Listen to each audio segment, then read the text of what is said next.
Hello guys, welcome back to our channel review chit. Kichcha Sudeep గారి max movie అయితే చూశాను. మనకు 27 థియేటర్స్ అయితే రిలీజ్ అయితే అవ్వింది. అరౌండ్ 2 hours 13 minutes వరకు అయితే రన్ టైం అయితే ఉన్నది. ఈ మూవీ చూసాక నాకు ఎలా కనిపించిందో తెలుసుకునే ముందు ఇలాంటి జెన్యూన్ మూవీ రివ్యూస్ కావాలనుకుంటే మన ఛానల్ అయితే డెఫినెట్ గా అయితే సబ్స్క్రైబ్ అయితే చేసుకుని వీడియోని అయితే లైక్ అయితే చేయండి. అలాగే కామెంట్ సెక్షన్ డిస్క్రిప్షన్ మన ఇన్స్టాగ్రామ్ లింక్ కూడా ఉంటది. కంటెంట్ వర్త్ అనిపించింది అనుకోండి ఫాలో కొట్టి అందులో కూడా చిన్న సపోర్ట్ అయితే చేయండి. బేసిక్ ప్లాట్ ఏంటంటే కిచ్చా సుదీప్ ఒక సిన్సియర్ పోలీస్ ఆఫీసర్ ఒక దగ్గరికి అయితే ట్రాన్స్ఫర్ అయితే అవుద్ది. అక్కడికి వెళ్ళే మినిస్టర్ కొడుకుని అయితే అరెస్ట్ అయితే చేస్తాడు ఒక కేసులో. ఆ కేసు ఏంటి, అసలు ఓవరాల్ గా మొత్తానికి ఏమైంది అనేది మనం మూవీ చూసి అయితే తెలుసుకోవాలి. ఓవరాల్ గా మూవీ అయితే మాత్రం బాగున్నది. అలాగే మూవీలో కొన్ని ఫ్లాస్ కూడా ఉన్నాయి. మూవీ కంప్లీట్ అయ్యేప్పటికి ఒక మంచి మూవీ చూసామరా అని థియేటర్స్ నుంచి అయితే బయటకి అయితే వస్తాం. మూవీకి బిగ్గెస్ట్ ప్లస్ ఏంటంటే కిచ్చా సుదీప్ గారి స్క్రీన్ ప్రెజెన్స్ అయితే మాత్రం చాలా బాగా అయితే అనిపించింది. ఆయన పర్ఫార్మెన్స్ కూడా టాప్ నాచ్ అయితే ఉన్నది గైస్. అంతే బాగా ఆయన క్యారెక్టర్ అనేది చాలా బాగా డెవలప్ అయితే చేసుకున్నారు డైరెక్టర్ అనేది. ఫస్ట్ హాఫ్ చూసినంత సేపు కూడా చాలా ఇంట్రెస్ట్ గా అయితే వెళ్తా ఉంటది. అలాగే స్టోరీని కూడా మంచిగా ఇంట్రెస్ట్ గా అయితే రివీల్ అయితే చేస్తారు. ఫస్ట్ హాఫ్ అనేది మనకి ఎక్కడ కూడా డివైడ్ అయితే అవ్వం, అసలు చాలా రేజీగా అయితే వెళ్తుంది అక్కడ స్క్రీన్ ప్లే అనేది. ఆ రైటింగ్ కూడా చాలా బాగా అనిపించింది నాకు ఫస్ట్ హాఫ్ చూసినంత సేపు కూడాను. ఇంకా మూవీ ఫస్ట్ 30 minutes అయితే మాత్రం చాలా ఇంటెన్స్ గా అయితే అనిపించి చాలా బాగా అయితే రాసుకున్నారు అనిపించింది. డ్రామా అనేది ఒక టెన్షన్ ఒక ఎంగేజింగ్నెస్ అయితే మనకు డెఫినెట్ గా క్రియేట్ చేస్తుంది ఫస్ట్ 30 minutes అయితే మాత్రం.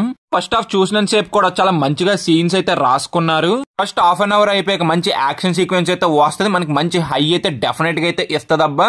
సెకండ్ హాఫ్ లో కొన్ని సీన్స్ చూసేప్పటికి ఏం జరుగుద్దో ఒక ఐడియాకి అయితే డెఫినెట్ గా అయితే వచ్చేస్తాం ఆడియన్స్ అనేది. సెకండ్ హాఫ్ లో జాతర సీక్వెన్స్ అయితే ఉంటుంది, అది చాలా బాగా అయితే నచ్చింది. అలాగే సెకండ్ హాఫ్ లో కొన్ని ఎలివేషన్ సీన్స్ కూడా చాలా బాగా వర్కౌట్ అయినాయి. ఇంకా విలన్స్ అయితే మాత్రం అంత స్ట్రాంగ్ గా యూజ్ చేసుకున్నట్టుగా అనిపించింది. అలాగే వరలక్ష్మి శరత్ కుమార్ గారిని ఫస్ట్ హాఫ్ లో ఎంత బాగా వాడుకున్నారో సెకండ్ హాఫ్ లో అనేది అసలు ఏం వాడుకోలేదు. మెయిన్ గా సునీల్ గారి రోల్ అనేది నాకైతే అనవసరం అయితే అనిపించింది. ఆయన అయితే చెయ్యక్కర్లేదు, అంత స్ట్రాంగ్ గా కూడా ఏం లేదు ఆయన రోల్ అనేది.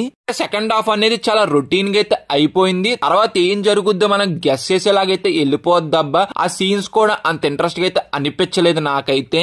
ఒక ఎమోషన్ అయితే ఉన్నది, ఆ ఎమోషన్ అనేది అంతైతే వర్కౌట్ అయితే అవ్వలేదు. ఇంకా బాగా రాసుకుంటే బాగుంది అనిపించింది. ఆ ఎమోషన్ కూడా చాలా మూవీస్ లో చూసేసినట్టు అయితే ఉంటది మనకి. ఇంకా క్లైమాక్స్ ఎపిసోడ్ అనేది సింపుల్ గా తెగ్గొట్టేసారు అయితే అనిపించింది. ఇంకా కొత్త బాగా రాసుకుంటే బాగుంది అయితే అనిపించింది నాకైతే.